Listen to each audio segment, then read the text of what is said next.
Ever since I was a little kid, I knew I wanted to do something with animals, but I enjoy working with people as well.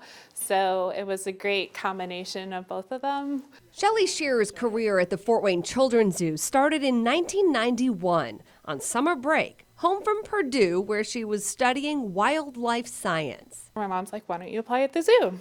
I did, and then it was no turning back from that point. Now, 33 years later, she's worked her way from a seasonal employee to an area curator. Yeah, have worked almost all the way around the whole zoo.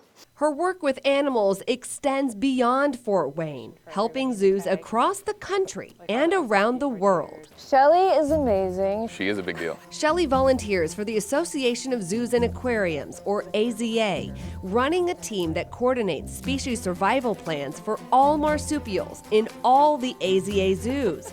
It's a pretty big deal. It is. It's a little nerve-wracking. She manages the populations at all the zoos. She manages the genetics and the demographics. She is a matchmaker.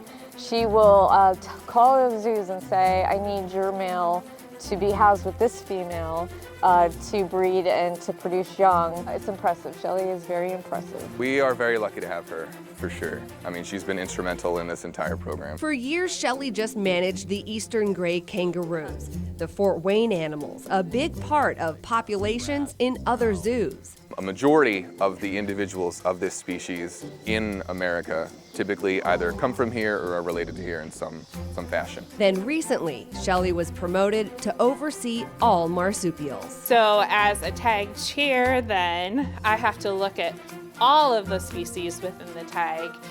We just got done writing. It was a big collaborative effort, our huge action plan. Species survival plans work to make sure a species is genetically viable and has sustainable populations for generations to come. That's the primary goal for all the species that are managed within AZA facilities, is they're sustainable. 5 Joeys in Fort Wayne, likely headed to other zoos to keep the species strong. There's several facilities that are needing more eastern gray kangaroos, so I'm going to look at the genetics of the population and figure out who best to place where. Shelley's career of caring for animals on a worldwide scale, because sometimes that animal care happens on a laptop.